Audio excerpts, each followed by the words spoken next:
Hey guys, so long time no see. Wanted to pop in and do a quick video, just a quick update. Me and my husband just celebrated 8 years of marriage, and we've been going on 10 years together. Can you believe it? 10 years together. So yeah, we're happy. Hard road, but it's a road that's worth it. And what I've been learning so far about marriage is, especially after getting married so young. I got married at 20, met my husband at 18, been rocking with him ever since. What I've learned is that you have to be honest in your marriage. I mean, as honest as possible and as raw as possible. Now, is everything worth telling? No. Everything is not worth telling. Every feeling, every thought is not worth telling. But if you're as open with your spouse as you can be, you never know the outcome. They may be open with you as well. And that is something that I'm truly learning on this journey of being married. Being 18 when I met my husband, and he's 6 years older than me, so he was 24, he experienced a lot more than I have. And I was in my prime of life, like learning about me, learning new things in life, and being married just 2 years, shortly after meeting him. And then growing up more, becoming a woman, having my own mind, my own thoughts, coming from under my mother. He'd been from under his mother. It got to the point where I started to question more about myself, and should I have traveled the world a little bit longer by myself. That was something that I had started to question. And not only with just myself, but life in general. What do I actually like? What do I actually know in life? And I think sometimes a lot of women who get married young don't get to experience that. Even men don't get to experience that. And sometimes it can be about you experiencing other people as well. It doesn't always have to be sexual. I remember before we got married, a lot of people were like, "You're so young, go live life." But a lot of the people who were telling me that were talking about sex or experiencing different men, and that just wasn't my thing. That's not what I wanted to do. So, it got to the point where, and now it's like, well, what else is out there? And that's something that I am open with my husband about. But then I've learned it's about me exploring him more, and about us inviting certain things into our life personally between he and I. Not always with other people, but just new things that maybe you're curious about, maybe you wonder, and you kind of push the envelope a little bit, to the edge, but you don't really open it fully. And so, sometimes I think that if you're really open with your spouse and you're really honest, you never know what they'll say. You never know. And that's something I've been learning. And not only that, but learning about who I am, taking a break. Like, even there was a point where, I thought, hey, maybe we should have a break in our marriage. And I thought about it after a while, because then we stopped talking for a little bit, not like talking like we're not together, but just the words got shorter. The conversation got more silent. And, you sit back and you look and you say, where's my time going? And I think it was something for the both of us, where sometimes in a marriage, I feel like you start to appease one another. And I remember he and I had a conversation, and I was honest with him. I said, I think we're doing stuff to appease one another, to shut each other up. So it can feel like we're actually doing for one another to keep each other happy, but we're not doing it because we want to be happy with each other. And it got to the point where I was like, that's not healthy. And he admitted it, being honest, right? He said, yeah, I feel that too.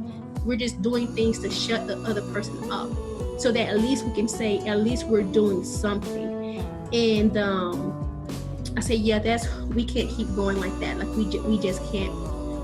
I think having conversations like that and being honest with one another forced us to wake up. It forced us to say, we're not as happy as we think we are. We are not in a good place. We're not in a good space. He knew what he wanted. His thing was, I want you. I only want you, and I want to be with you. That was my thing too. But my thing was, I need you to open up more. I think a lot of men don't open up the way women really want them to. It's not about just talk to me. It's no, feel me, feel what I'm saying. Women are we're hormonal, and we think more than men because there's something always on our minds. And I think sometimes we think because there's something on our minds, obviously there must be things on our spouse's mind that they're just not saying, and we want to know it. But men really do have, they just don't think. You know, they have nothing boxes with no space in it. They're just potatoes vegetables sometimes. They're vegetables sometimes. And you know, when we ask, man, what are you thinking? And they say nothing. I think they really do mean nothing. And I think that's hard for us to fathom. So we were just in that space for some time. And now it's gotten a lot better because now we're actually talking. And I think for me, because for the most part, it's always going to be the woman opening up first. Not all the time, but for the most part, it is the woman opening up first.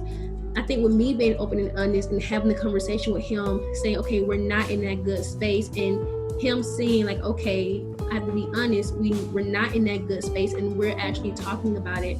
And then I'm opening up more about my wants and my needs instead of going to have it met somewhere else. And then even though it wasn't a one-time conversation, it was a continuous conversation, because sometimes people don't get it right away when you say things. They don't get it right away. Sometimes they just think, oh, okay, cool, and then they'll brush it out to the side. They don't think, hold on, like, let me actually listen and put something into action. They don't think that, especially a lot of men. They don't think, well, she's just bluffing, she's just throwing smoke out there. No, like when a woman says something, she's saying it repeatedly, because there were things I had to keep saying repeatedly for a few years. It's like, no, like, dude, this is a need that has to be met, and it's more going into a thirst now. And you know, a thirst is more than a hunger. It got to the point where he was like, oh, okay, now I'm actually seeing where you're coming from. Now I'm actually seeing it now, right? And it was some stuff I had to do as well, because I'm not perfect. No one is perfect in a marriage. I have flaws. My husband has flaws. Because there was something that was creeping back inside of me that, you know, it could make me feel vindictive towards him.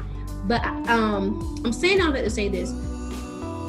Being open in your marriage is so powerful. Withholding information or withholding your truth or withholding how you feel can hurt both of you. If you feel a certain way and there's a lack or if there's a need, you need to let that thing go. You never know how your spouse is going to respond. One thing I hate in a marriage or in anything is to assume that you know how that other person feels or how that other person is going to respond. Someone can respond the same way 9 times, but that 10th time it can be different. And I live by that, because people grow, we change, you know, we all change. And sometimes it takes to get up to that 10th time to realize that you have to change. And that's for both men and women. So yeah, and I mean, don't get me wrong, like, we're on a good note now. We don't know what's going to happen 10 years from now. I'm praying that we're still together, you know, because nothing's ever promised. You know, we're human. But I think if you keep at it, you stay positive. There's a dark road in everything that we do, but the light is at the end. And if we keep walking that journey, if we keep going, and if we just keep evolving, keep growing, keep changing it, every time we have an obstacle in our way, if we just pass it and learn from that obstacle, we won't have to face the same thing again. And if we face the same thing again, we know how to deal with that thing. Okay, so I just want to come in here and just speak a little bit on what's going on. Just keep an update here and there. So I'm going to be thinking about doing a few more videos on this channel, from me starting my own business, the problem with that, because even that it didn't crush our marriage, but it hit a hard point in our marriage. Having another baby, because I had another baby. Even my thoughts on being a housewife has changed. Like, so many things have changed, you know. So and just growing into a woman from being single at 18, getting married 2 years later, having children, like the whole mind thing. And my husband's very meek, and he's a mild dude, very chill, you know, no confrontation, don't mess with nobody, like, but fun. But he's a very fun guy. Hopefully I can have him on here one day.